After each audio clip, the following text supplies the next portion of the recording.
Beneath the darkness, far away from the light, in a hallway far from sight, there is a set of stairs winding down, no sight of the bottom to be found.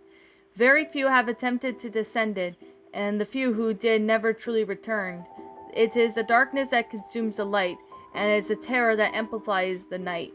That the very few who have gone down walk past down each step, climbing down for an eternity into the depths of hell. But no fire, no such of blazing inferno. The darkness continues on, and if they see it, a face with no mouth to scream and no nose to breathe, the closer they get, more it sees, and that's when they flee. Either up or down, no matter what direction, there is no escape to be found. Even running at the top of the many stairs, there is no escape. It follows the ones that went, seeking the escape, but can only find a wall with no door, trapped in a sense of impending doom. Their screams are never heard, and it sliced their throats with long fingers. But if they chose down, they would be running on and on into the darkness, seeing things that should not be seen. The faces are most likely dead, blood and bodies of either victims. Each floor down seems to be worse. But maybe, just maybe, one of them reached the bottom is still alive, collapsing from exhaustion, but not from unconsciousness. When they see something else, a crying child, they had to call out to it, exhausted and afraid, but it does not answer, but continues to cry when they approach it. Afraid that it's another monster, but still convinced that it's a weeping child, they kneeled in front of the child and lifted its face. It's a normal child, but the crying tears of blood. Terror is filled within its eyes as it points to behind those standing in front of it. They turn to see what's now behind them, only to turn to face with a being with no mouth. There was no scream, only silence. Then that person woke up only to find out to be a nightmare, finding themselves to be relieved to be in their own sunlit bedroom. They got out of bed and get dressed for the day. Then they go open the door and they find that it was their apartment, only to find the door to utter darkness. Paralyzed with confusion, they do not move with the being who once came that had no mouth, now had sharp teeth, lunges at the person with the murderous intent. And that, my little pretties, was Under the Endless Stairs, a creepypasta. My final thoughts on the story.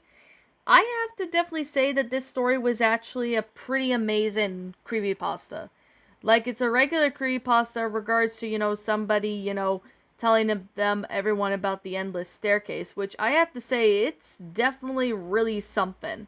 Like, to see that, that's honestly pretty surprising. Like, I'm not gonna lie, it was very surprising when I saw this. It actually had a good concept for, what this really was. I really do find that the grammar of this story was really good and well made. I definitely would have to say what I also liked about it was that of how creepy and the fear factor it gave, because of such a pretty well made creepypasta that actually sat there and managed to do so. Which I'm really surprised that that story became the case. It's really something. To be completely honest, I'm gonna be honest right now that this story was definitely something. It was definitely a really weird story, but it's still a pretty good one. Although I could definitely say that this story actually provided pretty good detail for what this is. Now, I definitely have to say that this story actually had a pretty good detail in regards to, how this went out. It's a really well-made story. Definitely would have to say that I really do like how this one went out. I really do find, this story to be rather enjoyable and all that, so there's definitely that. I really do like how the concept of this went out. Like, I really do like how it has a pretty good concept for what this one is.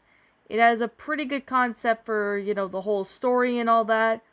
It's pretty well made in detail, so I would have to say it's really amazing, to be honest. I really do find this one to be rather awesome.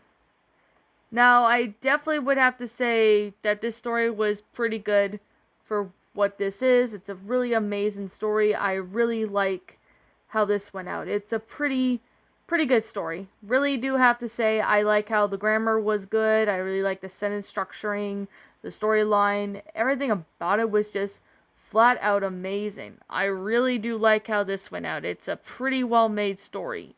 So, I guess with that being the case and that being said, with this being the case, I really do find this pasta to be rather enjoyable.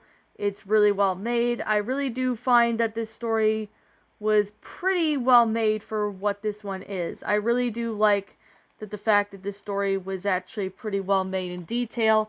I really find that this story was, it had a pretty good, concept for this. Now, this one must have been like an old one from what I can tell. I think this is an old one, but, maybe that might be just me. I really don't know.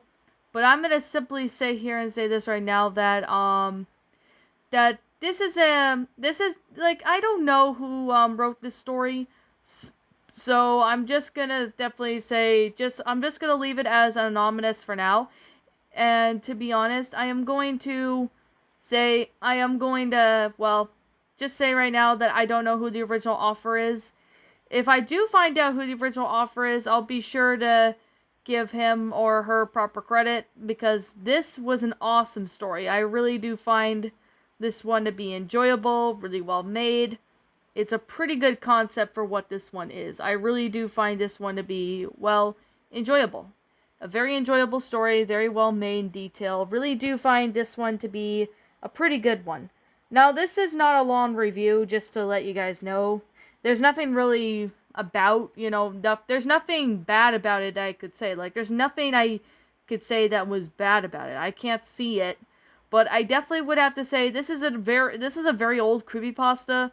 It's still a pretty good concept for what this is. I really do find, this one to be enjoyable, really well made, and I really do like how everything about it was just, wow, amazingly well written for what this is. Despite it being short, it's still a pretty good story. Now, anyways, with that being the case, that being said, I'm going to sit there and say this right now, and like always continue to say, this is just simply my own personal opinion, and if you happen to disagree with me, that's fine too. We're all entitled to our own opinions in regards to these creepypastas, and this is simply my own personal thoughts. My final rating of this story would have to be I'm going to give this one a 10 out of 10. It's a pretty good creepypasta. It was definitely well made. There's definitely a great concept regarding that. I really do like how everything went out with it. It's a pretty amazing concept. Really do like this one. I just basically really found this one to be an enjoyable creepypasta. Now, anyways, with that being the case, that being said, what did you guys think about this creepypasta? Did you all enjoy it? Did you all not? Also, what would you have done personally to help make this story a lot better? Feel free to leave me know what your thoughts are down in the comments section down below. I'm the Queen of Lions. Thank you so much for watching today's episode. If you happen to be brand new here on this channel, be sure to like, comment, and subscribe, because I make brand new videos every single day. Don't forget to ring the notification bell to when I upload, so that you guys will not miss an upload. And as always, please roll the outro, because I'm out.